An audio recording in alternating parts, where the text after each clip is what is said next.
नमस्कार, जय हिंद दोस्तों। राय पब्लिकेशन के यूट्यूब चैनल पे आप सभी का स्वागत है। अपन ने पॉलिटिकल साइंस पढ़ना स्टार्ट किया था और इसके अंतर्गत अपन ने काफी लेक्चर देख लिए थे। प्रीवियस क्लासों में अपन ने मौलिक अधिकार के पश्चात डीपीएसपी यानी कि राज्य के नीति निर्देशक को पढ़ना स्टार्ट किया था और इसके अंतर्गत जो अपन ने भाग पहला भाग दूसरा पढ़ लिया था। आज जो है अपनी भाग 3 रहेगा डीपीएसपी के अंतर्गत, जो कि आपको मैं शुरू से पढ़ाऊंगा, वापिस रिवाइज भी कर लेता हूँ। जो पार्ट बचा हुआ है वो भी अपन स्टार्ट करेंगे। तो मैं रिवीजन से स्टार्ट करता हूँ। राज्य के नीति निर्देशक तत्व, इसका संवैधानिक उपबंध मैंने आपको बताया था भाग 4 में अनुच्छेद 36 से लेकर अनुच्छेद 51 तक किया गया है। और इतिहास की बात की जाए तो ये भारत ने आयरलैंड से ग्रहण किया और आयरलैंड ने कहां से, स्पेन से ग्रहण किया था। ठीक बात है। फिर बात की जाए प्रस्तावना में निहित समाजवादी समाज तथा लोक कल्याणकारी राज्य की जो अभिव्यक्ति होती है वो डीपीएसपी में होती है। और डीपीएसपी का जो समावेश किया गया है संविधान में भाग 4 में अनुच्छेद 36 से लेकर अनुच्छेद 51 तक किया गया है। फिर अपन ने देखा था वही बात, भारत ने ये आयरलैंड से लिया और आयरलैंड ने यहाँ कहां से, स्पेन से ग्रहण किया गया है। अच्छा, डीपीएसपी जो सर्वोत्तम अभिव्यक्ति होती है वो 1935 ईस्वी के भारत शासन अधिनियम के अनुदेश पत्र से होती है। ये आपको मैंने पहले भी बता दिया था। फिर अपन ने आगे देखा था संवैधानिक सलाहकार BN राव के द्वारा संविधान सभा में जो प्रमुख जो अधिकार थे दोनों डीपीएसपी और फंडामेंटल राइट, इसको जो है दो भागों में विभक्त कर दिया था। वो कौन कौन से दो भाग थे देखते हैं। एक तो था वाद योग और एक था गैरवाद योग। वाद योग के अंतर्गत फंडामेंटल राइट्स अर्थात मौलिक अधिकार को सम्मिलित किया गया था और गैरवाद योग में डीपीएसपी को सम्मिलित किया गया था। वाद योग अर्थात ये न्यायालय के द्वारा प्रवर्तनीय होंगे और गैरवाद योग अर्थात जो ये जो है न्यायालय के द्वारा प्रवर्तनीय नहीं होंगे और न्यायालय के द्वारा ये लागू नहीं किए जा सकेंगे। फिर अपन ने देखा था संवैधानिक सलाहकार BN राव के कहने पर ही तेज बहादुर सप्रू के द्वारा ही डीपीएसपी के जो प्रमुख खाका है वो तैयार किया गया था। आगे बढ़े थे अपन और इसमें देखा था भीमराव अम्बेडकर ने डीपीएसपी की इसकी विशेषता बताते हुए इसको संविधान की अनोखी विशेषता बताया था, जबकि ऑस्टिन ने इसको संविधान की आत्मा की संज्ञा दी थी। यानी कि संविधान को या राज्य की जो आत्मा की संज्ञा किसके द्वारा दी गई थी, ऑस्टिन के द्वारा जो है डीपीएसपी को दी गई थी। फिर अपन ने देखा था इसका उद्देश्य क्या है और उद्देश्य का जो मेंशन कर रखा है वो अनुच्छेद 38 में कर रखा है। अनुच्छेद 38 में क्या गया है कि लोक कल्याणकारी राज्य के निर्माण करना ही डीपीएसपी का प्रथम कर्तव्य रहेगा। सामाजिक न्याय की स्थापना करना ही जो है डीपीएसपी का प्रथम कर्तव्य रहेगा। फिर अपन आगे बढ़े थे। आगे बढ़ते हुए अपन ने डीपीएसपी की प्रकृति यानी कि नेचर ऑफ डीपीएसपी देखा था, जिसका उल्लेख अनुच्छेद 37 में किया गया था। डीपीएसपी की प्रकृति वही है, ये क्या है, न्यायालय के द्वारा लागू नहीं किया जा सकता, यानी कि ये गैरवाद योग है, न्यायालय के द्वारा प्रवर्तनीय नहीं है। लेकिन ये क्या है, देश के शासन के मूलभूत होंगे जिनको लागू करने का प्रयास राज्य के द्वारा किया जाना चाहिए और राज्य को ऐसी सामाजिक व्यवस्था का निर्माण करना चाहिए जिससे लोक कल्याण की अभिवृद्धि हो सके। फिर अपन ने देखा था डीपीएसपी राज्य के लिए क्या है, केवल सलाहकारी, यानी कि ये क्या है, डीपीएसपी क्या है, संविधान में बाध्यकारी नहीं है।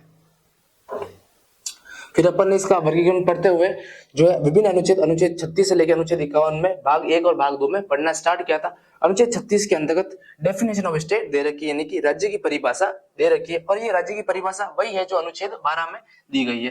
राज्य की परिभाषा के अंदर कौन कौन सम्मिलित होता है, इसके अंतर्गत केंद्र सरकार यानी कि संसद, राज्य सरकार यानी कि राज्य विधानमंडल और वह सभी व्यक्ति जो विधि सम्मत यानी कि संविधान के अंतर्गत आदेश जारी करने या विधि यानी कानून बनाने का अधिकार रखते हैं, उन सभी को राज्य की परिभाषा के अंतर्गत सम्मिलित किया गया था। साथ ही जो अन्य सरकारी निकाय है जैसे कि ONGC हो गया, LIC हो गया, इन सभी को भी राज्य की परिभाषा के अंतर्गत सम्मिलित किया गया है। आगे बढ़े थे। आगे बढ़ने के पश्चात अपन ने अनुच्छेद 37 वापस देखा था कि भी अनुच्छेद 37 के अंतर्गत क्या है, प्रकृति दे रखी है। क्या डीपीएसपी क्या दे रखी है गाइस, प्रकृति दे रखी है। और प्रकृति क्या है, ये न्यायालय के द्वारा प्रवर्तनीय नहीं है, यानी कि न्यायालय के द्वारा लागू नहीं किया जा सकता है, परंतु क्या है, देश के शासन के मूलभूत रहेंगे जिसको लागू करने का प्रयास राज्य के द्वारा किया जाना चाहिए। ठीक है, इनके जो राज्य सरकार या केंद्र सरकार के लिए क्या एक तरीके से बाध्य नहीं है। फिर अपन ने अनुच्छेद 38 पढ़ा था और अनुच्छेद 38 में मैंने आपको पहले बताया था डीपीएसपी के उद्देश्य दे रखा है। उद्देश्य किस प्रकार है, इसके अंतर्गत है लोक कल्याणकारी राज्य की अभिवृद्धि करना या लोक कल्याणकारी राज्य का निर्माण करना जिससे सामाजिक व्यवस्था का निर्माण किया जा सके। देखिएगा, इसके अंतर्गत राज्य लोक कल्याणकारी अभिवृद्धि के लिए सामाजिक व्यवस्था का निर्माण करेगा। राज्य को ऐसी सामाजिक व्यवस्था की स्थापना तथा संरक्षण का यत्न या प्रयत्न करना चाहिए जिससे सामाजिक, आर्थिक और राजनीतिक, आपको पता है अपने भारत की प्रस्तावना में 3 प्रकार के न्याय को सम्मिलित किया गया है। कौन कौन से, आर्थिक, राजनीतिक और सामाजिक न्याय की प्राप्ति करना, यही जो उद्देश्य है, या लोक कल्याण के राज्य की अभिवृद्धि करना या लोक कल्याणकारी राज्य का निर्माण करना, यही उद्देश्य अनुच्छेद 38 के अंतर्गत डीपीएसपी को अंदर मेंशन किया गया है।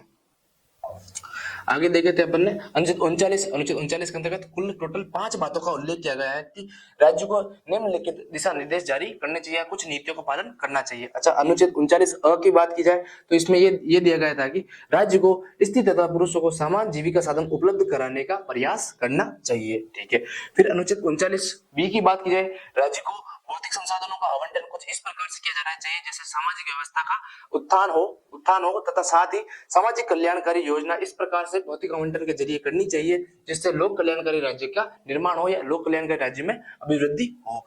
फिर अपन ने अनुच्छेद 39C यानी कि स देखा था, जिसके अंतर्गत ये उपबंध किया था कि राज्य को धन के केंद्रीकरण को रोकने के लिए दिशा निर्देश दिए जाना चाहिए या दिशा जो है धन के केंद्रीकरण को रोकने का बहुमूल्य प्रयास करना चाहिए। फिर अपन ने अनुच्छेद 39D की बात की थी, इसके अंतर्गत ये देखा था कि राज्य महिला तथा पुरुषों को समान कार्य के लिए समान वेतन देने का प्रयास करना रहेगा, यानी कि राज्य जो है प्रयासरत रहेगा कि समान कार्य के लिए स्त्री तथा पुरुषों में किसी प्रकार का भेदभाव नहीं किया जाए और दोनों को क्या है समान कार्य के लिए समान वेतन देने का प्रयास करेगा। फिर अपन ने देखा था अनुच्छेद 39E देखा था, इसके अंतर्गत ये देखा था कि राज्य श्रमिक यानी चाहे स्त्री हो चाहे पुरुष हो चाहे बच्चे हो, उनकी सुकुमार अवस्था तथा उनकी क्षमताओं को समतावर्धन करने का यानी कि उनकी जो है अवस्था का दुरुपयोग नहीं होने देगा, ये जो है अनुच्छेद 39E में राज्य का दायित्व अपन को सौंपा गया है, जो कि अपन ने पहले पढ़ गया था। आप समझ रहे हो कि मैं काफी जल्दी पढ़ा रहा हूँ क्योंकि मैं वापस रिवाइज करा रहा हूँ आपको, इसलिए थोड़ा जल्दी करवा रहा हूँ ताकि मैंने डिटेल में आपको खूब पहले और दूसरे पार्ट में ढंग से समझाया है। ये तो अपन एक बार रिवाइज कर रहे हैं। फिर अपन आगे बढ़े थे और आगे बढ़ने में अपन अनुच्छेद 40 देखा था। अनुच्छेद 40 में ग्राम पंचायतों गठन का जो है उल्लेख किया गया है। किसका? ग्राम पंचायतों गठन का उल्लेख अनुच्छेद 40 में किया गया था, जिसको संवैधानिक मान्यता 73वां संविधान संशोधन 1992 के माध्यम से मिल गई थी। ठीक है, फिर अपन ने अनुच्छेद 41 देखा था। इस अनुच्छेद 41 के अंतर्गत ये लिखा गया है कुछ दशाओं में राज्य से काम प्राप्त करने, शिक्षा प्राप्त करने और लोक सहायता प्राप्त करने का जो अधिकार है वो अनुच्छेद 41 में दिया गया है। देखिए ये लिखा गया है कि कुछ दशाओं में राज्य से काम प्राप्त करने, शिक्षा प्राप्त करने और लोक सहायता प्राप्त करने का अधिकार दिया गया है। ठीक है, फिर अनुच्छेद 42 की बात कर रहे थे अपन और अनुच्छेद 42 के अंतर्गत ये उपबंध किया गया है कि राज्य को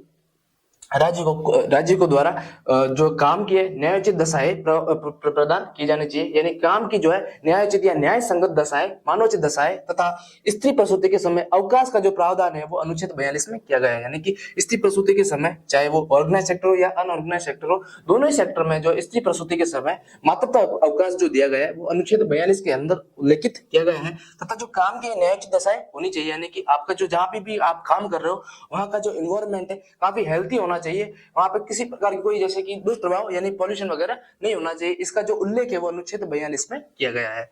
फिर अपन आगे बढ़ रहे थे, आगे अपन ने नेक्स्ट अनुच्छेद 43 देखा था। इसके लिए इसके अंतर्गत ये उपबंध किया है कि कर्म कार्यों के लिए निश्चित मजदूरी का प्रावधान इसके अंतर्गत किया गया है ताकि लोगों को जो है निश्चित रोजगार मिले और निश्चित जो है वेतन भी मिले। और इसके साथ ही कुटीर उद्योग धंधों तथा कृषि का जो है संवर्धन करने का प्रयास इसमें करने का बोला गया है तथा जो कि मजदूर है उनके जो विश्राम के घंटों का सदुपयोग करना तथा उनका सांस्कृतिक तथा आर्थिक विकास करने का जो प्रावधान है वो भी अनुच्छेद 43 के अंतर्गत मेंशन किया गया है, जो कि इसके अंतर्गत लिखा हुआ भी है कि कर्मकारों के लिए निर्वहन मजदूरी राज्य को कृषि तथा उद्योग धंधों में लगे सभी मजदूरों के लिए उचित वेतन का उपबंध करना चाहिए, जो कि मैंने आपको बताया भी था। फिर देखा था अपन ने उनके द्वारा विश्राम का सदुपयोग किया जा सके तथा उनका सामाजिक तथा सांस्कृतिक विकास के अवसर उपलब्ध कराए तथा उनकी कार्य को निश्चित घंटे यानी किस प्रकार की, जैसे कि 8 घंटे का काम जनरली किया जाता है तो कार्य के घंटों का जो निश्चयन है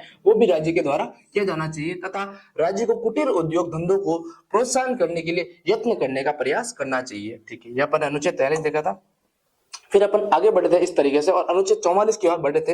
इसके अंतर्गत समान नागरिक संहिता यानी कि कॉमन सिविल कोड का जो है उपबंध किया गया है। अच्छा, भारत में जो सभी मामले हैं वो दो भागों में विभक्त है, एक होता है दीवानी मामला और एक होता है फौजदारी मामला। दीवानी मामलों में विवाह, तलाक, उत्तराधिकार इत्यादि इत्यादि से संबंधित है और फौजदारी मामलों में जो संपत्ति से संबंधित जो प्रकरण है या केस है उनको सम्मिलित किया जाता है। अच्छा, भारत में दीवानी मामलों में यानी कि विवाह, तलाक, उत्तराधिकार इत्यादि में जो है कानून में भिन्नताएं विद्यमान है। ठीक है, लेकिन फौजदारी मामलों में ऐसा नहीं है, यानी उस समय फौजदारी मामलों में सभी के लिए जो है सभी धर्म के लिए जो कानून है एक समान है। अतः दीवानी मामलों में सभी प्रकार के प्रकरणों में एक समान कानून बनाए जाने का जो प्रावधान किया गया है वही कॉमन सिविल कोड के अंतर्गत इसको दिशा निर्देश जारी किए गए हैं। ठीक है, अच्छा, भारत में एकमात्र ऐसा राज्य है जो कि वर्तमान में कॉमन सिविल कोड वहां पे विद्यमान है, वो है गोवा। गोवा एक प्रथम राज्य है जहां पर कॉमन सिविल कोड यानी समान नागरिक संहिता को विद्यमान करवाया गया है। फिर अपन ने इसके अंतर्गत कुछ न्यायिक दृष्टिकोण देखे थे और न्यायिक दृष्टिकोण में अपन ने 3 केस देखे थे सुप्रीम कोर्ट के द्वारा जो वर्डिक्ट दिया गया उसके अंतर्गत। सबसे पहले देखा था अपने सहबानुवाद जो कि 1986 का था। इस समय जो चीफ जस्टिस ऑफ इंडिया थे वो एस एम सीकरी थे। इसके अंतर्गत यह न्यायालय के द्वारा यह दिशा निर्देश दिया गया था कि मुस्लिम महिलाओं को भी अपने पति से गुजारा भत्ता प्राप्त करने का अधिकार होगा। अच्छा, पहले इससे पूर्व जो है गुजारा भत्ता प्राप्त करने का जो अधिकार मुस्लिम महिला को नहीं था, लेकिन सहबानुवाद 1986 जो है महिलाओं को यानी मुस्लिम महिलाओं को गुजारा भत्ता प्राप्त करने का एक क्या है वैधानिक अधिकार प्रदान किया गया था। फिर अपन ने देखा था सरला मुद्गलवाद। सरला मुद्गलवाद में ये देखा गया था कि कोई भी व्यक्ति अगर दूसरे विवाह के लिए धर्मांतरण करता है उसको अवैध घोषित कर दिया गया था। कौन से वाद में किया गया था? ये सरला मुद्गलवाद में दूसरे विवाह के लिए जो धर्मांतरण किया जाता है उसको अवैध घोषित करने का प्रावधान किया गया था। देखिएगा, सरला मुद्गलवाद में न्यायालय द्वारा दूसरे विवाह के लिए धर्मांतरण को अवैध घोषित किया गया। फिर अपन ने लास्ट देखा था सायरा बानोवाद। सायरा बानो बनाम भारत संघवाद जो कि 2018 में हुआ था। इसके अंतर्गत जो है मुस्लिमों में बहुपत्नी प्रथा और जो 3 तलाक की जो कुप्रथा थी उनको जड़ से मिटाने का प्रयास किया गया, यानी उसको जो है अवैध या अमान्य घोषित कर दिया गया था। किस वाद में? सायरा बानो वाद बनाम भारत संघवाद जो कि 2018 में हुआ था। में सुप्रीम कोर्ट के द्वारा बहुपत्नी प्रथा तथा मुस्लिमों में प्रचलित 3 तलाक की प्रथा को अवैध घोषित कर दिया गया था। फिर अपन ने अनुच्छेद 44 पढ़ने के पश्चात अनुच्छेद 45 पढ़ा था, जिसके अंतर्गत निःशुल्क व अनिवार्य शिक्षा का प्रावधान किया गया था। इसके अंतर्गत यह प्रावधान किया गया था कि राज्य को 6 से 14 वर्ष तक के बालकों को निःशुल्क व अनिवार्य शिक्षा देने का प्रयास करना चाहिए। फिर एक 86वां संविधान संशोधन जो कि 2002 में किया गया था। इसके अंतर्गत जो 6 से 14 वर्ष तक के बालकों था, इसका जो दिशा निर्देश देते हुए इसका जो प्रकरण है वो बदल दिया गया और इसको वर्तमान में 0 से 6 वर्ष तक के लिए कर दिया गया, यानी कि प्रारंभिक शैशवावस्था से लेके 6 वर्ष तक के बालकों के लिए दिशा निर्देश जारी किया गया था तथा उनकी देखभाल करना तथा निःशुल्क शिक्षा को लेकर दिशा निर्देश जारी किए गए थे। ठीक है, अच्छा, 45 संबंध निःशुल्क व अनिवार्य शिक्षा से था। ठीक है, पहले इसका जो प्रावधान था वो 6 से 14 वर्ष तक के बालकों के लिए किया गया था, निःशुल्क अनिवार्य शिक्षा का प्रावधान किया गया था। लेकिन 86वां संविधान संशोधन 2002 के माध्यम से ये प्रावधान बदलते हुए इसको 0 से लेकर 6 वर्ष तक के लिए, यानी प्रारंभिक शैशवावस्था से लेकर उनकी देखभाल, यानी 6 वर्ष तक उनकी देखभाल करना तथा निःशुल्क अनिवार्य शिक्षा प्रदान करने का जो प्रावधान है वो अनुच्छेद 45 के अंतर्गत किया गया था।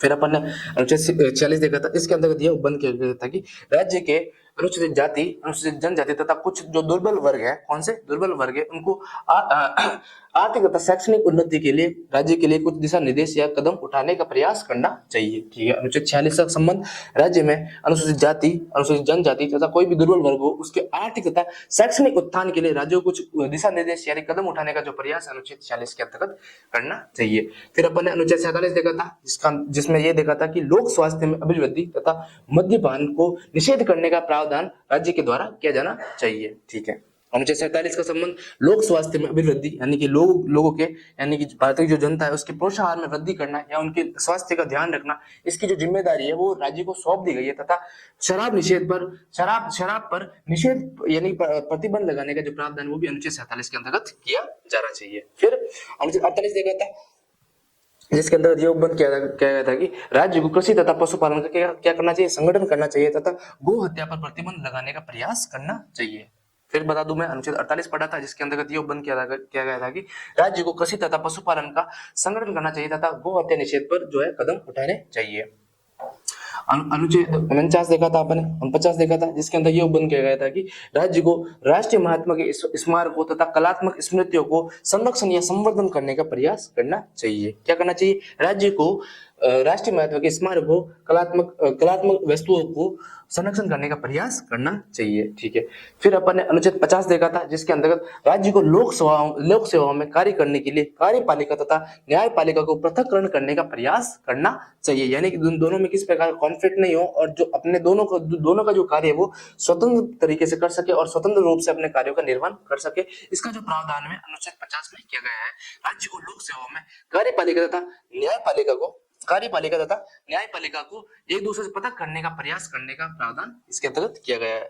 फिर अपन ने अनुच्छेद 51 जो कि लास्ट देखा था कल की क्लास में, जो अपन देखा था अंतरराष्ट्रीय शांति तथा सुरक्षा संबंधित जो था वो अनुच्छेद 51 था। अच्छा, मैंने आपको बताया था भारत में जो प्रथम अपने विदेश मंत्री थे वो पंडित जवाहरलाल नेहरू थे तथा गुट निरपेक्षता नीति का जो अनुपालन किया गया था वो भी अनुच्छेद 51 से ही प्रोत्साहित होकर किया गया था और भारत में विदेशी नीति के जो सूत्रधार थे वो पंडित जवाहरलाल नेहरू थे और ये जो प्रोत्साहित थे वो भी अनुच्छेद 51 से संबंधित था। अंतरराष्ट्रीय शांति तथा सुरक्षा, में वृद्धि। ठीक है, राज्यों को कुछ आदर्शों का पालन करना चाहिए, जैसे कि अंतर्राष्ट्रीय शांति तथा सुरक्षा में वृद्धि करने का प्रयास करना चाहिए। विभिन्न राष्ट्रों के मध्य जो है मैत्रीपूर्ण संबंधों की जो है स्थापना इसके अंतर्गत दूसरा उल्लेख किया गया है, यानी कुछ नीतियों का पालन राज्य के द्वारा किया जाना चाहिए। तीसरी जो है अंतर्राष्ट्रीय कानून तथा संधियों का पालन करना चाहिए। जो भी यूएन के द्वारा संधि या अंतर्राष्ट्रीय कानून बनाया जाता है उन सभी का जो पालन है किसी भी देश के द्वारा किया जाना चाहिए। राज्य को आपसी विवादों का समाधान युद्ध के स्थान पर मध्यस्थता के माध्यम से किए जाने चाहिए। आगे बढ़ रहे थे अपन। भारतीय विदेश नीति की प्रारंभिक अभिव्यक्ति डीपीएसपी के अनुच्छेद 51 में ही होती है, मैंने आपको बताया था। ठीक है, इसके आगे जो अपनी आज क्लास बढ़ाते हैं, ये तो मैंने पता प्रीवियस रिवीजन करवाया। अब मैं आपको बता रहा हूँ डीपीएसपी में जो है विभिन्न संविधान संशोधन के द्वारा कौन कौन से अनुच्छेद और इसके अंतर्गत जोड़े गए थे। मैं आपको बता दूं इसके अंतर्गत 42 संविधान संशोधन, 44 संविधान संशोधन, 86वां संविधान संशोधन और 97वां संविधान संशोधन के माध्यम से विभिन्न अनुच्छेदों को इसके अंदर समाहित किया गया है। सबसे पहले मैं एक बाय एक करके पढ़ाऊंगा। ठीक है, सबसे पहले बताऊंगा 42 संविधान संशोधन जो कि 1976 के माध्यम से किया गया था। इसके अंतर्गत डीपीएसपी में क्या क्या संशोधन किए गए थे, तो मैं आपको बता दूं इसके अंतर्गत अनुच्छेद 39, अनुच्छेद 43 और अनुच्छेद 48 जो है अनुच्छेद उसके अंदर जोड़े गए थे। अनुच्छेद 39 में क और च, अनुच्छेद 43 में क और अनुच्छेद 48 में जो है क जो अनुच्छेद जोड़े गए थे। तो पहले अपन पढ़ते हैं 42 संविधान संशोधन 1976। इसके अंतर्गत जो सबसे पहले अनुच्छेद जोड़ा गया था वो था अनुच्छेद 39 क और फिर जोड़ा गया था अनुच्छेद 39 च। ठीक है, अनुच्छेद 39 क की बात की जाए, इसके अंतर्गत ये उल्लेख किया गया था समान न्याय व विधिक समान निःशुल्क जो है विधिक सहायता उपलब्ध कराने का प्रावधान किया गया था। देखिएगा, समान न्याय व निःशुल्क विधिक सहायता प्रदान करने का जो दायित्व है वो राज्य को सौंप दिया गया था। इसमें अनुच्छेद 39 क में किस संविधान संशोधन के द्वारा जोड़ा गया था? 42 संविधान संशोधन 1976 के द्वारा ये जोड़ा गया था। समान न्याय तथा निःशुल्क विधिक सहायता अनुच्छेद 39 क में जोड़ा गया था। ठीक है, फिर जोड़ा गया था अनुच्छेद 39 में ही एक च जोड़ा गया था जिसमें बालकों की शोषण से सुरक्षा तथा उनकी सुरक्षा करने का प्रावधान भी इसी के अंतर्गत 42 संविधान संशोधन के तहत किया गया था। देखिएगा, बालकों की स्वास्थ्य का संरक्षण तथा उनकी शोषण से सुरक्षा जो है अनुच्छेद 39 च में किया गया था। फिर से बता दूं, सबसे पहले डीपीएससी में कौन सा अनुच्छेद जोड़ा गया था? अनुच्छेद 39 क और च जोड़ा गया था। किस संविधान संशोधन से जोड़ा गया था? 42 संविधान संशोधन 1976 के द्वारा ये जोड़ा गया था, जिसमें अनुच्छेद 39 क में समान न्यायिक व निःशुल्क कानूनी सहायता या विधिक सहायता का उपबंध अनुच्छेद 39 क में किया गया था। फिर बात की जाए अनुच्छेद 39 च जोड़ा गया था जिसमें बालकों को स्वास्थ्य में अभिवृद्धि करना तथा बालकों की शोषण सुरक्षा करने का प्रावधान अनुच्छेद 39 च में किया गया था। इसके पश्चात अनुच्छेद 43 क जोड़ा गया था। अनुच्छेद 43 क जोड़ा गया था जिसके अंतर्गत ये बोला गया था कर्मकारों को प्रबंधन में भागीदारी। क्या बोला गया था? कर्मकारों को औद्योगिक प्रबंधन में भागीदारी। इसका जो प्रावधान है वो 42 संविधान संशोधन 1976 में अनुच्छेद 43 क के अंतर्गत किया गया था। कौन सा? मैं फिर से रिपीट करा देता हूँ। कर्मकारों की उद्योगों के प्रबंधन में जो है भागीदारी, इसका प्रावधान अनुच्छेद 43 क में किया गया था। अच्छा, फिर एक और अनुच्छेद जोड़ा गया था जिसका नाम है अनुच्छेद 48 क। कौन सा? अनुच्छेद 48 क, जिसके अंतर्गत राज्य को पर्यावरण संरक्षण करने का प्रयास करना चाहिए तथा पर्यावरण संरक्षण के संदर्भ में विशेष कदम उठाने का प्रावधान जो है अनुच्छेद 48 क में किया गया है। और कौन संविधान संशोधन? 42 संविधान संशोधन 1976 के माध्यम से ये जोड़ा गया था। देखेगा, अनुच्छेद 48 क साफ साफ उल्लेख किया गया था कि राज्य को पर्यावरण का संरक्षण करना तथा वन्य जीवों की सुरक्षा करने का जो प्रावधान है वो अनुच्छेद 48 क में मिला गया है। ठीक है, फिर से बता दूं कौन से संविधान संशोधन की बात कर रहे हैं अपन? 42 संविधान संशोधन 1976 के माध्यम से इसके अंतर्गत कुल 3 अनुच्छेद जोड़े गए थे। कौन कौन से? अनुच्छेद 39, अनुच्छेद 43 और अनुच्छेद 48। अनुच्छेद 39 क की बात की जाए तो इसके अंतर्गत ये दिया गया था कि समान न्याय व निःशुल्क कानूनी सहायता। फिर अनुच्छेद 39 च की बात की जाए और इसके अंदर अपन ने देखा था बालकों की शोषण से सुरक्षा, इसकी जिम्मेदारी राज्यों को सौंपी गई थी। फिर अपन ने अनुच्छेद 43 क देखा था, इसमें देखा था कर्मकारों को उद्योगों के प्रबंधन में भागीदारी। फिर अपन ने अनुच्छेद 48 क देखा था जिसके अंतर्गत राज्य को पर्यावरण संरक्षण करने के जो दिशा निर्देश इसको दिए गए थे। फिर अगली बात की जाए, मैं 42 संविधान संशोधन आपको बता दें कौन कौन से 42 संविधान संशोधन से कौन कौन से अनुच्छेद जोड़े गए थे। अब अपन बात करें 44 संविधान संशोधन जो कि 1978 में मोरारजी देसाई सरकार द्वारा यानी जनता पार्टी सरकार के द्वारा किया गया था। इसके अंतर्गत जो है अनुच्छेद 38(2) के अंतर्गत जो कि मैंने आपको बताया था अनुच्छेद 38 का संबंध डीपीएसपी की जो है उद्देश्य से संबंधित है। इसके अंतर्गत 44 संविधान संशोधन 1978 के माध्यम से अनुच्छेद 38(2) में एक प्रावधान जोड़ा गया था। इसके अंतर्गत राज्य को आय, प्रतिष्ठा तथा अवसर की जो समानता इसके अंतर्गत जोड़ी गई थी। ठीक है, कौन कौन सी समानता जोड़ी गई थी? राज्य को आय, प्रतिष्ठा तथा अवसर की समानता किसके अंतर्गत जोड़ी गई थी? अनुच्छेद 38(2) में जोड़ी गई थी। और कौन संविधान संशोधन यानी कि 44 संविधान संशोधन 1978 के माध्यम से ये जोड़ी गई थी। ठीक है, 42 संविधान संशोधन 1976 अपन ने पढ़ा। इसके पश्चात अपन ने 44 संविधान संशोधन 1978 पढ़ा। इसके अंतर्गत अनुच्छेद 38(2), कौन से अनुच्छेद 38(2) के अंतर्गत एक प्रावधान जोड़ा गया था, जिसके अंतर्गत यह लिखा गया था कि राज्य को आय, प्रतिष्ठा तथा अवसर की समानता, कौन कौन सी, राज्य को आय तथा प्रतिष्ठा तथा अवसर की समानता पर देने का जो प्रयास करना चाहिए। ठीक है, 42 पढ़ लिया, 44 पढ़ लिया। अब आगे बढ़ते हुए अपन पढ़ते हैं 86वां संविधान संशोधन 2002। कौन सा? 86वां संविधान संशोधन 2002। जब मैंने आपको अनुच्छेद 45 पढ़ाया था तभी मैंने इसका उल्लेख करवा दिया था कि 86वां संविधान संशोधन 2002 के माध्यम से प्रारंभ में जो 6 से 14 वर्ष तक का था जो दिशा निर्देश दिया गया था, उसको 0 से 6 तक कर दिया गया। यानी कि आपको पता है गाइस, अनुच्छेद 45 के अंतर्गत यह उपबंध किया गया था कि निःशुल्क जो है शिक्षण सहायता प्रदान करने का जो है उपबंध अनुच्छेद 45 में किया गया था। अनुच्छेद 45 इसकी विषय वस्तु में परिवर्तन किया गया तथा प्रारंभिक शिशुअवस्था के बालकों की देखभाल तथा 0 से 6 वर्ष तक के बालकों के लिए शिक्षा का निर्देश इसके अंतर्गत दिया गया था। अच्छा, इसके अब जो प्रारंभ था, प्रारंभ में कितने का दे रखा था? प्रारंभ में जो था वो 6 से 14 वर्ष तक का दे रखा था।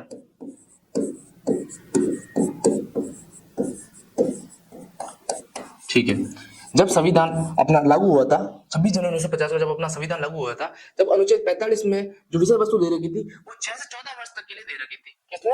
6 से 14 वर्ष तक के लिए दे रखी थी। लेकिन 86वां संविधान संशोधन जो कि 2002 में किया गया था, इसकी जो है अवस्था बदलते हुए इसको 0 से 6 यानी कि प्रारंभिक शेष अवस्था से लेकर 6 वर्ष तक इसकी दिशा निर्देश को बदल दिया गया।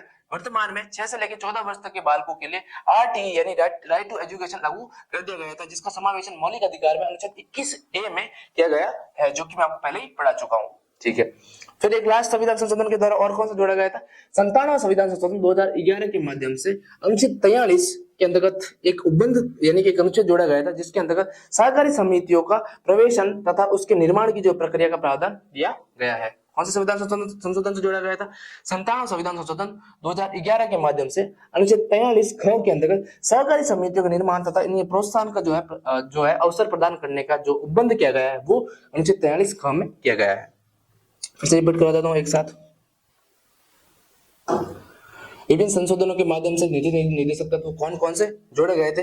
फर्स्ट सबसे पहले अपन ने देखा था 42 संविधान संशोधन के माध्यम से कौन कौन से जोड़े गए थे? अनुच्छेद 39 क और च, जिसके अंदर अनुच्छेद 39 क में समान न्याय तथा निःशुल्क विधिक सहायता, अनुच्छेद 39 च में बालकों की स्वास्थ्य की सुरक्षा करना तथा उनके शोषण से सुरक्षा करना। अनुच्छेद 43 क की बात की जाए तो अपन ने देखा था कौन से उद्योग कर्मकारों औद्योगिक प्रबंधन में भागीदारी। फिर अपन ने देखा था अनुच्छेद 48 क, जिसके अंतर्गत राज्य को पर्यावरण संरक्षण करने का प्रयास करने हेतु कदम उठाने चाहिए।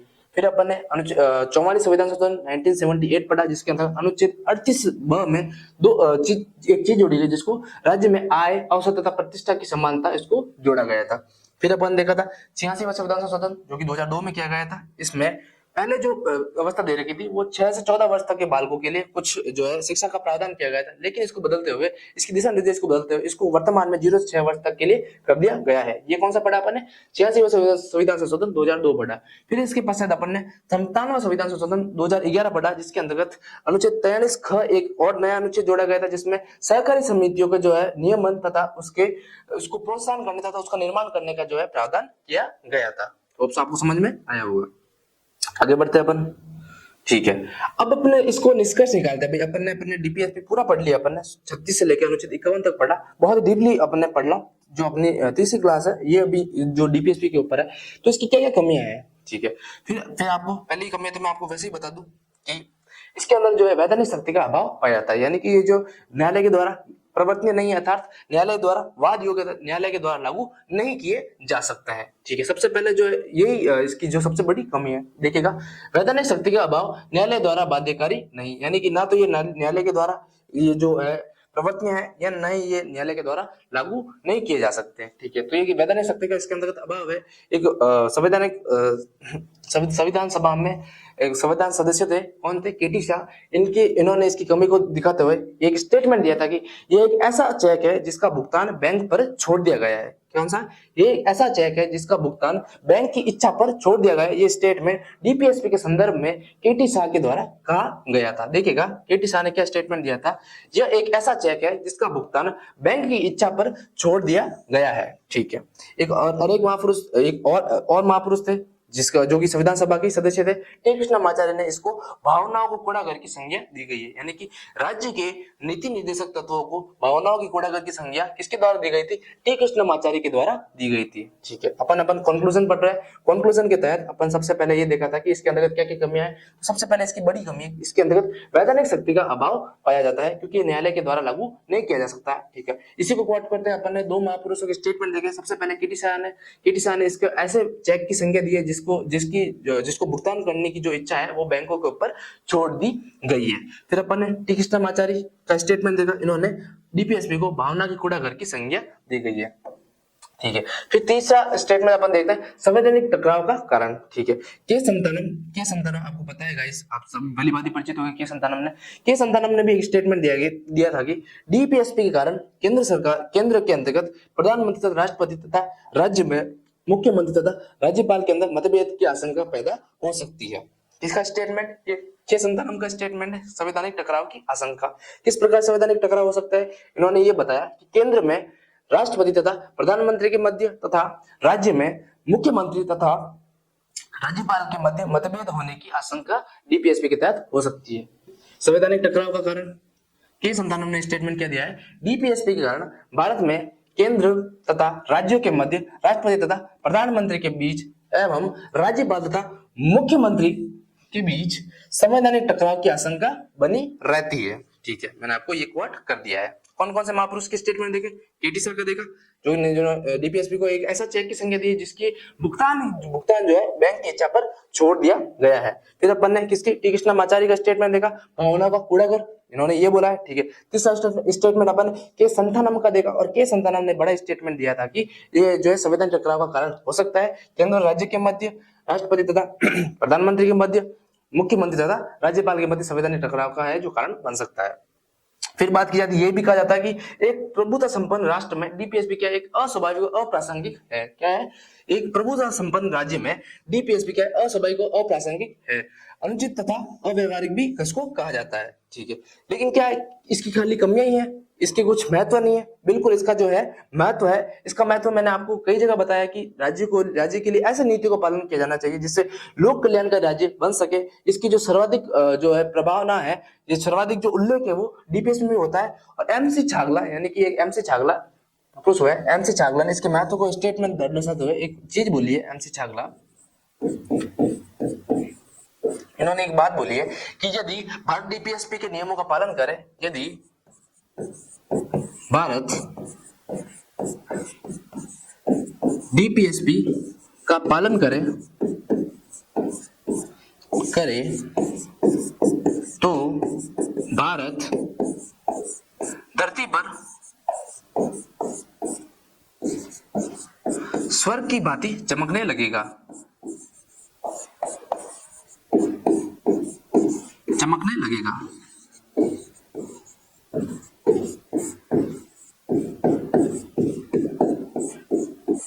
ठीक है, तो अपन ने देखा था कि अपन ने कुछ कमियां देखी। कमियां के अंदर सबसे पहले अपन ने क्या देखा कि भाई टी कृष्णमाचार्य और के संतानम के स्टेटमेंट देखे।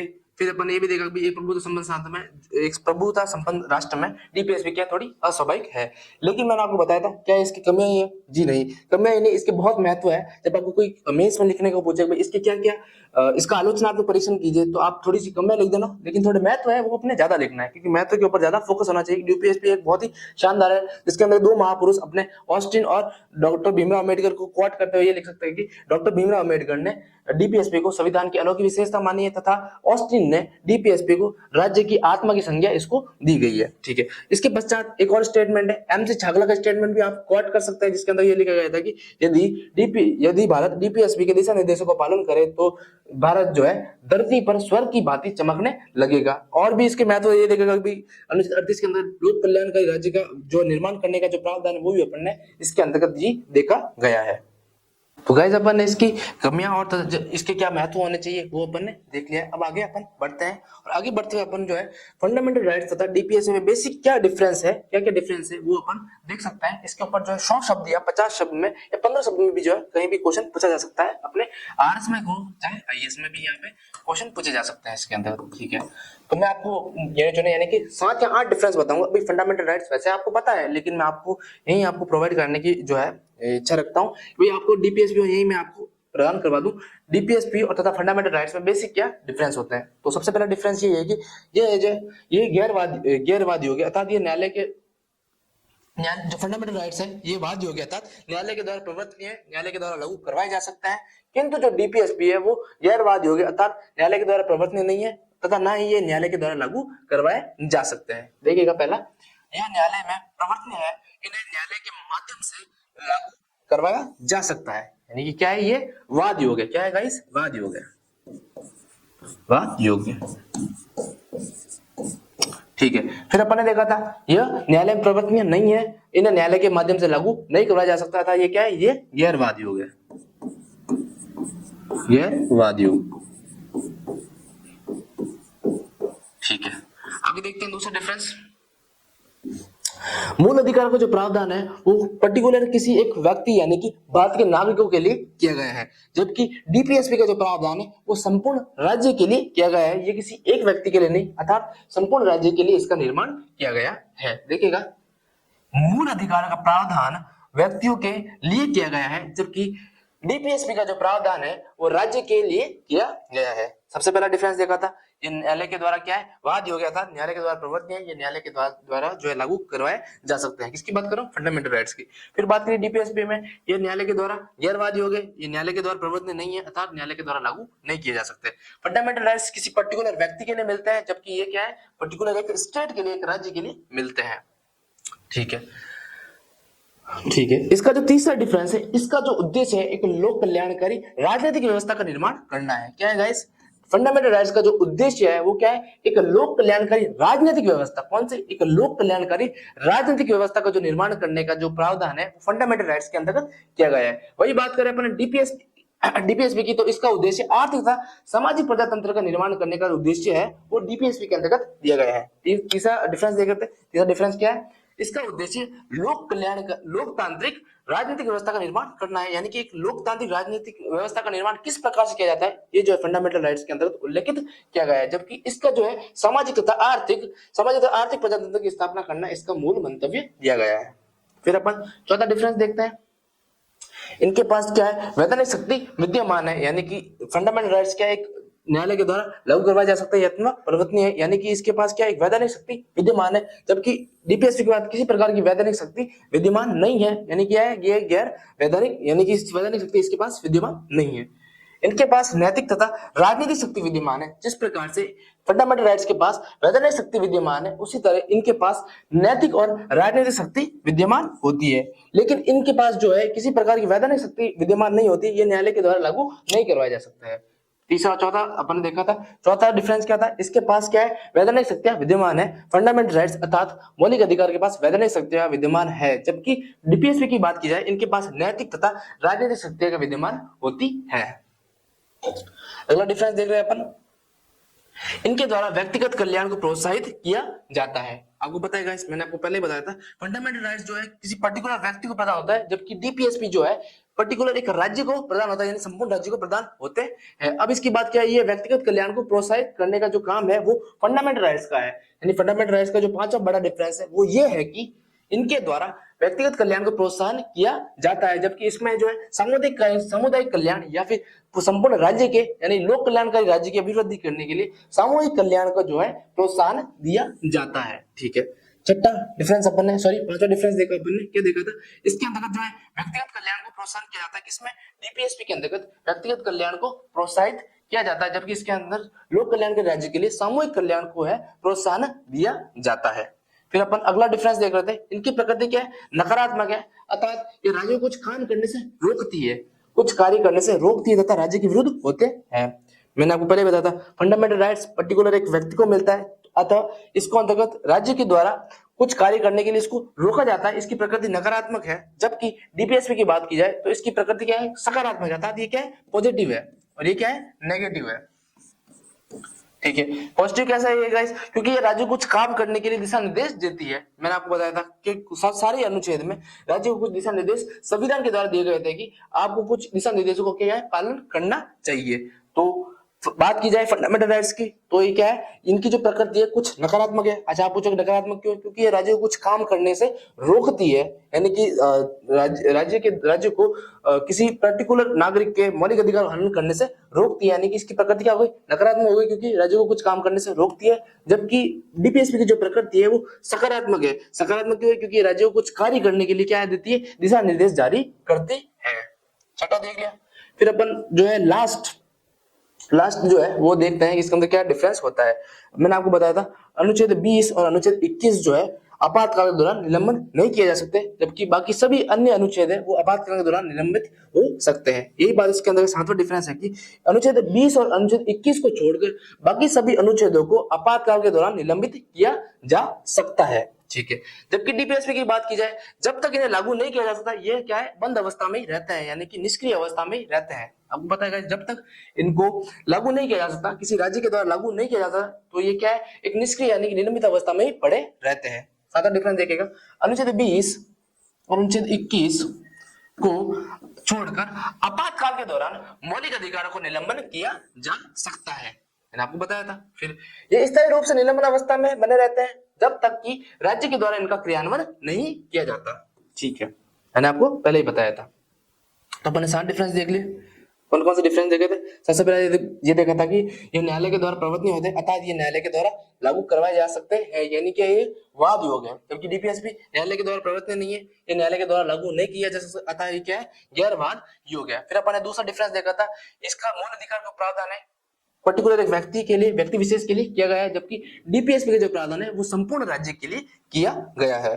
फिर अपन ने तीसरा डिफरेंस देखा था। तीसरा डिफरेंस क्या देखा था, इसका उद्देश्य लोक कल्याणकारी राजनीतिक व्यवस्था का निर्माण करना है। क्या है गाइस, लोक कल्याणकारी राजनीतिक व्यवस्था का निर्माण करना इसका प्रथम उद्देश्य। इसका उद्देश्य आर्थिक तथा सामाजिक न्याय या आर्थिक तथा सामाजिक न्याय तथा प्रजातंत्र की स्थापना करना या लोक कल्याणकारी राज्य की स्थापना करना इसका मूल मंतव्य है। फिर अपन देखा था इसके पास वैधानिक शक्ति है, जबकि इसके पास क्या है, नैतिक तथा राजनीतिक शक्ति इसके पास विद्यमान है। ठीक है, आगे अपन ने देखा था इसके द्वारा व्यक्तिगत कल्याण को प्रोत्साहन किया जाता है, जबकि इसको जो है संपूर्ण यानी सामुदायिक कल्याण, लोक कल्याणकारी राज्य के लिए सामुदायिक कल्याण को जो है प्रोत्साहन किया जाता है। इसकी प्रकृति नकारात्मक है, क्योंकि राज्य को यह जो है राज्य को कुछ काम करने के लिए रोकती है, जबकि इसकी प्रकृति क्या है, सकारात्मक है, ये राज्य को कुछ काम करने के लिए प्रोत्साहित करती है, उसको दिशा निर्देश प्रदान करती है। फिर अपन ने देखा था लास्ट डिफरेंस, अनुच्छेद 20 और अनुच्छेद 21 को छोड़कर बाकी सभी जो है मौलिक अधिकार आपातकाल के दौरान निलंबन की अवस्था में निलंबित किए जा सकते हैं, जबकि ये जो है पहले से निलंबन की अवस्था में रहता है जब तक इन्हें लागू नहीं किया जा सकता। अच्छा, एक क्वेश्चन है, क्वेश्चन लिखा देता हूं मैं आपको। मौलिक अधिकार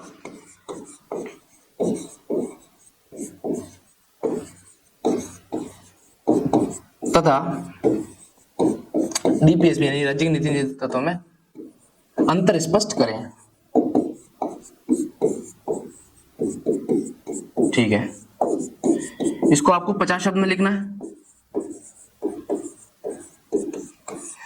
ठीक है, क्या लिखना है गाइस, 50 शब्द में लिखना है, ये आपको मैंने आपको बता दिया है। फिर एक क्वेश्चन आपको मैं और देता हूं, प्रश्न दूसरा, प्रस्तावना में निहित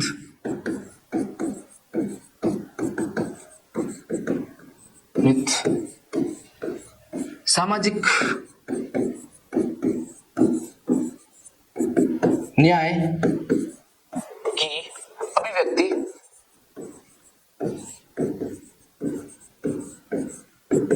मौलिक अधिकार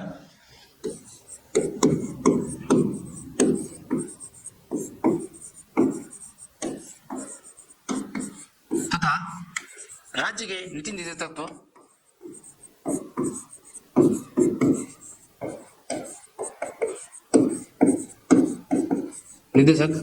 तत्वों में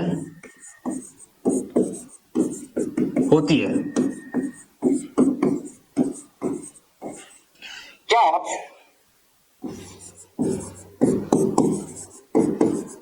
इस कथन से सहमत हैं?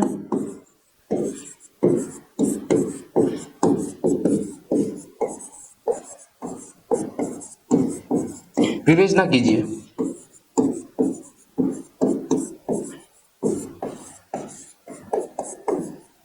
ठीक है, क्वेश्चन ये है गाइस, प्रस्तावना में निहित सामाजिक न्याय की अभिव्यक्ति मौलिक अधिकार तथा राज्य के नीति निर्देशक तत्वों में होती है। क्या आप इस कथन से सहमत है? विवेचना कीजिए और ये आपको 100 शब्द में लिखना है। किसमें? 100 शब्द में। ठीक है, सबसे पहले आपको बता दूं किस तरह से आपको लिखना है। सबसे पहले तो आप इसको सामाजिक न्याय प्रस्तावना में कहाँ लिखित है और सामाजिक न्याय की डेफिनेशन क्या है और किन किन प्रकार के न्याय, 3 प्रकार के न्याय होते हैं, उनका डिस्कस करना है। और ये फंडामेंटल राइट्स में सामाजिक न्याय कहाँ उपबंध किया गया है, फिर बात की जाए डीपीएसपी में कहाँ उपबंध किया गया है, फिर इसका कंक्लूजन लिखना है आपको। कंक्लूजन लिखते हुए इसको जो है सकारात्मक पॉइंट देते हुए लास्ट में इसका इस उत्तर का क्या है, समापन करना है। अच्छा, ये जो उत्तर है आप हमें यूट्यूब के माध्यम से या टेलीग्राम या फिर कहीं भी इंस्टाग्राम, कोई सी भी सोशल मीडिया है, आप हमसे चेक करवा सकते हैं, डायरेक्ट मुझसे भी चेक करवा सकते हैं या हमारी टीम से भी चेक करवा सकते हैं। बाकी आप लिखना जरूर। ठीक है, फिर अपन देखते हैं भाई आज की क्लास में अपन क्या क्या पढ़ा था, फटाफट रिवाइज कर लेते हैं। फटाफट आज की क्लास का रिवाइज कर लेते हैं। अपन ने आज यहाँ से पढ़ना स्टार्ट किया था कि विभिन्न संविधान संशोधन के द्वारा कौन कौन से जो अनुच्छेद डीपीएससी में जोड़े गए थे। सबसे पहले अपन ने देखा था 42 संविधान संशोधन 1976 के माध्यम से अनुच्छेद 39, अनुच्छेद 43 और अनुच्छेद 48 जोड़ा गया था। अनुच्छेद 39 की बात की जाए, अनुच्छेद 39 क में निःशुल्क विधिक व कानूनी सहायता का उपबंध किया गया था। अनुच्छेद 39 पढ़ा था जिसके अंतर्गत बालकों की पोषण वृद्धि तथा शोषण सुरक्षा का प्रावधान अनुच्छेद 39 में किया गया था। फिर अपन ने अनुच्छेद 43 को पढ़ा था जिसके अंतर्गत कर्मकारों को औद्योगिक प्रबंधन में भागीदारी का प्रावधान किया गया था। अनुच्छेद 48 का पढ़ा था राज्यों को कुछ दिशा निर्देश दिए गए थे पर्यावरण संरक्षण हेतु। फिर अपन ने पढ़ा था 44 संविधान संशोधन जो कि 1978 में किया गया था, जिसको अनुच्छेद 38(2) में कुछ प्रावधान जोड़े गए थे जिसके अंतर्गत राज्य को आय, प्रतिशत तथा अवसर की समानता का उपबंध किया गया था। फिर अपन ने ये देखा था 86वां संविधान संशोधन 2002 देखा था, अगला संविधान संशोधन। इसके अंतर्गत अनुच्छेद 45 की जो दिशा निर्देश है उसको प्रारंभ में 6 से 14 वर्ष तक का था, उसको बदलते हुए 0 से 6 वर्ष तक कर दिया, यानी कि प्रारंभिक शेष अवस्था से लेकर 6 वर्ष तक की देखभाल तथा निःशुल्क जो है शिक्षण सहायता प्रदान करने का प्रावधान किया गया था। फिर अपन ने 97वां संविधान संशोधन जो कि 2011 में किया गया था, इसके अनुच्छेद 43 ख के अंतर्गत एक प्रावधान जोड़ा गया था। ये प्रावधान जोड़ा गया था कि सहकारी समितियों का निर्माण कराता था, इन्हें प्रोत्साहन करने का प्रावधान इसके अंतर्गत जोड़ा गया था। ठीक है, फिर अपन ने इसका कंक्लूजन देखा था। कंक्लूजन में कुछ कमियां देखी थी, इसके पास क्या है, वैधानिक शक्ति का अभाव पाया जाता है। इसके अंदर के संतानम ने एक स्टेटमेंट क्वाट किया था कि ये एक ऐसा चेक है जिसकी जो भुगतान की जो इच्छा है वो बैंकों के ऊपर छोड़ दी गई है। फिर अपन ने दूसरा स्टेटमेंट क्वाट करते हुए उसको टी कृष्णामाचारी का क्वाट किया गया था, जिसके अंदर ये बन गया था कि ये क्या है, भावना का एक कूड़ा घर है। फिर अपन ने संविधान टकराव की आशंका देखते हुए किस संतानों का स्टेटमेंट देखा था कि इसके अंतर्गत केंद्र तथा राज्य के मध्य, राष्ट्रपति तथा प्रधानमंत्री के मध्य, राज्यपाल तथा मुख्यमंत्री के अंदर जो है संवैधानिक टकराव हो सकता है। फिर एक प्रभु संपन्न राष्ट्र में जो है अस्वाभाविक अवैधानिक बताया गया था। फिर मैंने इसकी महत्वता दर्शाते हुए, महत्व मैंने लिखे नहीं है लेकिन आपको स्वयं को लिखना है। ये भी आपको क्वेश्चन 50 शब्द में मैं आपको देता हूँ कि डीपीएससी में किन जो है महत्व का उल्लेख किया गया था। इसको क्वाट करते हुए आप जो है भीमराव अम्बेडकर को क्वाट कर सकते हैं। इसमें भीमराव अम्बेडकर ने डीपीएससी को संविधान की अनोखी विशेषता माना है तथा ऑस्टिन को, जिन्होंने राज्य को आत्मा की संज्ञा दी गई थी। फिर एमसी चावला का स्टेटमेंट क्वाट कर सकते हैं कि यदि भारत में डीपीएसपी का पालन करे तो भारत धरती पर जो है स्वर्ग की भांति चमकने लगेगा। फिर अपन ने लास्ट में डिफरेंस देखना स्टार्ट किया था फंडामेंटल राइट्स और डीपीएसपी के अंतर्गत जो है डिफरेंस क्या क्या थे वो देखा था। सबसे पहले डिफरेंस देखा था कि न्यायालय के द्वारा प्रवर्तनीय है, ये न्यायालय के द्वारा लागू करवाया जा सकता है, यानी ये क्या है, वाद योग है। जबकि ये न्यायालय के द्वारा प्रवर्तनीय नहीं है, ये न्यायालय के द्वारा लागू नहीं किया जा सकता है और ये गैरवाद योग है। फिर अपन दूसरा डिफरेंस देखा था कि दूसरा डिफरेंस क्या था, मूल अधिकार को प्रावधान क्या है, व्यक्ति के लिए किया जाता है, जबकि जो मूल जो डीपीएसपी है उनका प्रावधान पूरे राज्य के लिए किया जाता है। फिर अपन ने तीसरा डिफरेंस की ओर अपन आगे बढ़े थे। तीसरा डिफरेंस क्या था गाइस अपना, इनका उद्देश्य लोक कल्याणकारी राजनीतिक व्यवस्था का निर्माण करना है, जबकि इनका उद्देश्य आर्थिक तथा सामाजिक प्रजातंत्र के निर्माण करने की इसकी जो है स्थापना करना इसका उद्देश्य है। फिर अपन ने देखा था इसके पास वैधानिक शक्ति विद्यमान है, जबकि इसके पास नैतिक तथा राजनीतिक शक्ति विद्यमान है। फिर अपन ने देखा था ये जो है व्यक्तिगत कल्याण को प्रोत्साहन करता है, जबकि ये संपूर्ण राज्य यानी कि सामुदायिक कल्याण को प्रोत्साहन करने का इसका सामुदायिक कल्याण को प्रोत्साहन करते हैं। जो फिर देखा था मैंने फंडामेंटल राइट्स जो है इसकी जो प्रकृति वो नकारात्मक है, क्योंकि ये राज्य को कुछ काम करने के लिए रोकती है, जबकि डीपीएसपी यानी कि राज्य के नीति निर्देशक तत्वों की जो प्रकृति है वो सकारात्मक है। सकारात्मक क्यों है, क्योंकि ये राज्य को कुछ कार्य करने के लिए दिशा निर्देश प्रदान करती है। फिर अपन ने लास्ट जो है और देखे थे अनुच्छेद 20 और अनुच्छेद 21 को छोड़कर सभी जो मौलिक अधिकार है वो आपातकाल के दौरान क्या है, निलंबित निलंबित किया जा सकता है, जबकि ये जो है प्रारंभ में निलंबन की अवस्था में ही होता है, जब तक इनको लागू नहीं किया जा सकता। फिर अब मैंने एक क्वेश्चन लिखा था, मौलिक अधिकार तथा डीपीएसपी में अंतर स्पष्ट कीजिए। कितने 50 शब्द में आपको लिख के देना है और चेक हमसे करवाना है। फिर अपन ने एक लास्ट अच्छा क्वेश्चन दिया था जो कि 100 शब्द में दिया था, प्रस्तावना में सामाजिक न्याय की अभिव्यक्ति फंडामेंटल राइट्स तथा डीपीएसपी में के नीति निर्देशों में होती है, क्या आप इस कथन से सहमत है? विवेचना कीजिए। ये आपको 100 शब्द में लिखना है और इसको भी आप चेक कराना है, ठीक है। तो अपन ने आज जो है डीपीएसपी पूरे कंप्लीट कर दिए हैं। डीपीएसपी को मैंने संपूर्ण जो है 3 पार्टों में पढ़ाया है। कितने पार्टों में गाइस?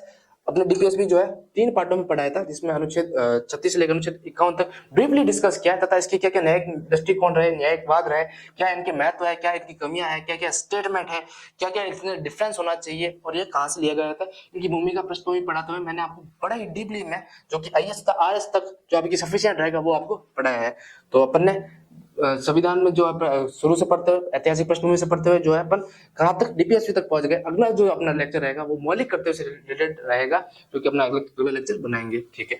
आप सभी बताएं कि भाई वीडियो आपको कैसा लग रहा है, क्या ये आपको समझ में आ रहा है, क्या इससे आपको वैल्यू मिल रही है। अच्छा, आपको वीडियो का अच्छा लगे तो आप इसको एक बार शेयर करिए, क्या हम जो मेहनत कर रहे हैं वो ताकि जो है दूसरे लोगों तक पहुंच सके, तथा मैं साथ में जो है आंसर राइटिंग भी करना स्टार्ट कीजिए। मैं आपको कुछ क्वेश्चन भी देता हूँ, तो क्वेश्चन के तहत जो है आप आंसर राइटिंग करना भी स्टार्ट कर सकते हैं। बाकी आप सब खुद समझदार हो। जय श्री कृष्ण, राधे राधे।